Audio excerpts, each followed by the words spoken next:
Hello and welcome to all the men and women of the West. I'm Joe, here with me is my co-host Dan. Hello and greetings. Today we're continuing the discussion about Tanis's love for Laurana, and as a side thing, Kitiara. A few points we got wrong on the previous video, which Brendan Guy, whose comment is pinned to the top of our previous video of Dragonlance. What he got right and pointed out about us having made a mistake was that Tanis was actually biologically closer to the half-elven equivalent of 20 years old, not 15.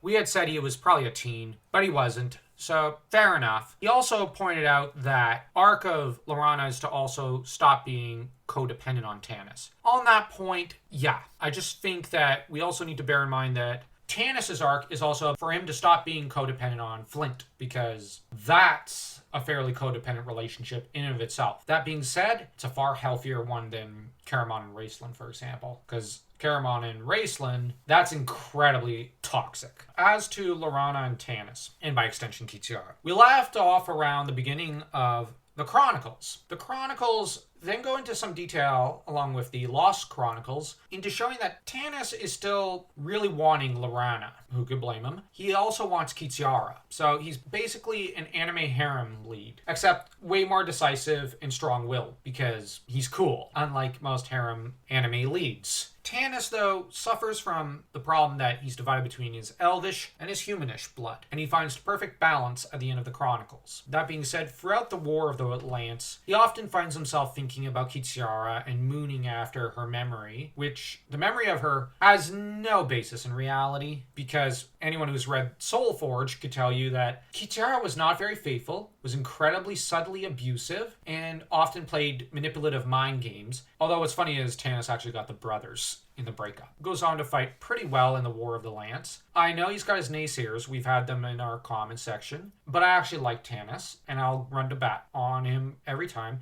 and I expect those that don't like him to continue to bat against him. That's fine. I liked them from the word go. Same. Laurana, I have to admit, I didn't like her initially, but I grew to really adore her. That's something that Reflective Rambling kind of had in common with us, although she liked it better when Laurana was temporarily separated from Tanis. I get that. I agree, because Dragons of Winter Night does a great job shaping her character, although I still kind of like her in Autumn Twilight. I find some of the likability is still there, some of it isn't always there in Spring Dawning. That said, Kitiara represents adolescent love and lust. We got into that. Tanis, though, ends up in the city of Flotsam. She runs into Tanis and he abandons his friends for fun time for a few days, betraying them by inadvertently tipping off Kitiara of the fact that they're in the city, and one has to bear in mind they're some of the most wanted people by Ariakas.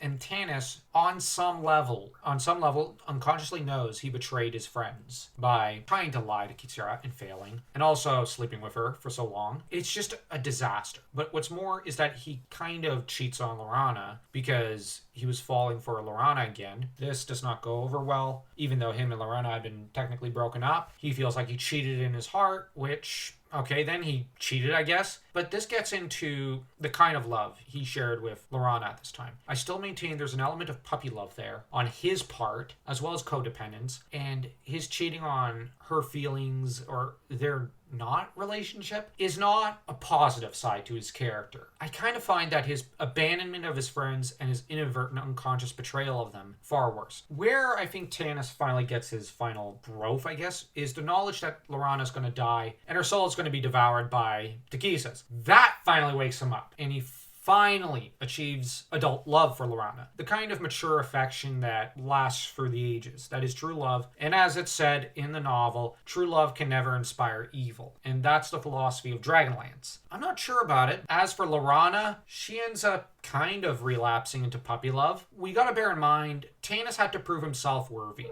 The sort of love that Tanis and Laurana get is the sort that's talked about in the Corinthians, verses 13:4. And the reason I mention this is always what I've imagined as being the ideal kind of love. Love is patient and kind. Love does not envy or boast. It's not arrogant or rude. It does not insist on its own way. It is not irritable or resentful. It does not rejoice at wrongdoing, but rejoices with the truth. And I bring this up because you see in Tanis and Lorana's character growth when they finally achieve a balance between each other within themselves so that the relationship grew with them. They no longer hide things from each other. They no longer have the kind of conflict that could destroy a relationship as it did earlier in the story. This sort of love that is all about compromising and compromising anything and everything for the other person is actually kind of the ideal. That's really what Tanis and Lorana do for each other. That being said, they do sometimes lie and get petty in other ways with other people, but they're generally a united team, which of course they're not the Marshall and Lily Erickson of the series, because no couple is ever that perfect. I couldn't resist that joke. Or Peter Parker and Mary Jane pre-97, because no couple is that perfect either. When it comes to their archetypes, Lorana is both daughter and lover. Tanis, for his part, Tanis is the lover archetype. He's initially the unhealthy hedonist, which is a shadow archetype of the lover archetype of sorts, but he turns into the proper lover archetype. This is where Dragonlance, insofar as it focuses around Tanis and Lorana, in contrast to, say, the story of Lord of the Rings, have at its center, when it comes to Tanis and Lorana, a much different type of archetype to that of, let's say, Aragorn and Arwen. Aragorn and Arwen are king and queen archetypes, which encompass almost every single one of the male and female archetypes. They are lovers, they are the priests, or priestess, or the crone, as well as the mother, and on the male side, the warrior, and I guess the female warrior is also in there. You've got all of the 3 or 4 female archetypes, all 4 of the male archetypes kind of gathered together. Whereas with Tanis and Lorana, they don't become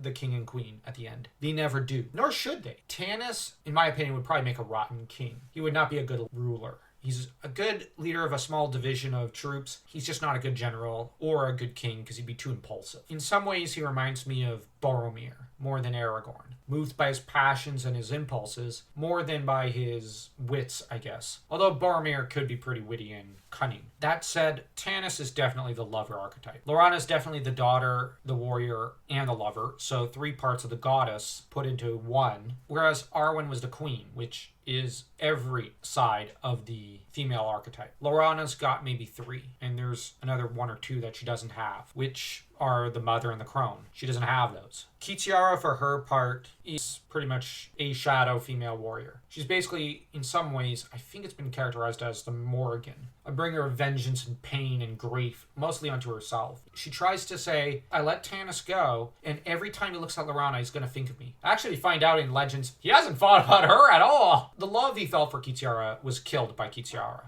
And as for the end of the Legends trilogy, after the very hedonistic Kitiara is morally wounded by Dalamar's hand, Kitiara being given away to Lord Soth by Tanis shows how much he loved her. After she tries to give one last middle finger to him by saying she always loved him and pleading with him to love her one last time, which I do think was her just trying to stick it to him. It didn't go over well because Tanis just gave her away. And I really like Kitiara as a villain, but boy is she evil. What are your thoughts about the development of Tanis and whatnot into adulthood? Tanis is a very fascinating character, as he's always caught between dualities. He's caught between elven and human. He's caught between Flint and Raistlin. Which one does he take more advice from? Oh, I hadn't thought about it from that angle, but that's a really good point. Because Flint, yes, he's a father figure and a mentor. And the final aspect of the dualities that we are touching upon is his love life. Lorana and Kitiara. Very indecisive about all of this, which does show a development from childhood, has a choice between listening to his friends or his parent. The pressure of the society, which one are you? And then into adolescence where you just rebel. You rebel, but you don't know what you want. He wants the good girl in Lorana. But he wants fun with the bad girl. Exactly. And Kitiara does represent the temptation. Temptation. She's the temptress. He needs to figure out who he is, who is Tanis half-elven or Tanis half-human. Flint and Raistlin represent two different paths he could have taken. Flint is, well, he's the non-human side, and Raistlin is the human side. But on the other hand, there's another element to the two. Flint is the man who grew old, saw his children grow up, well, I say children, but adoptive children, became a family patriarch. And this is a very traditional end journey. Life took Flint down a very traditional route.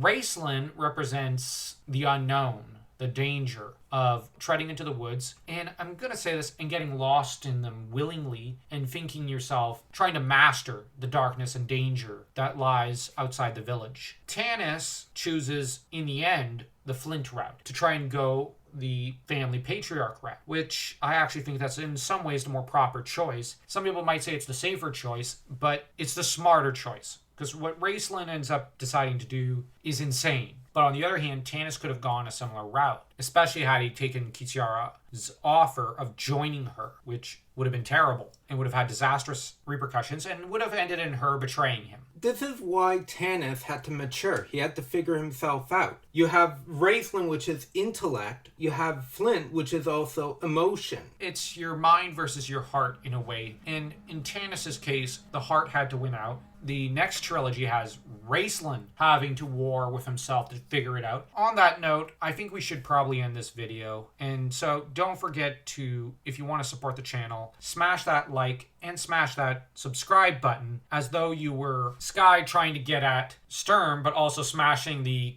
Claris Tower along the way.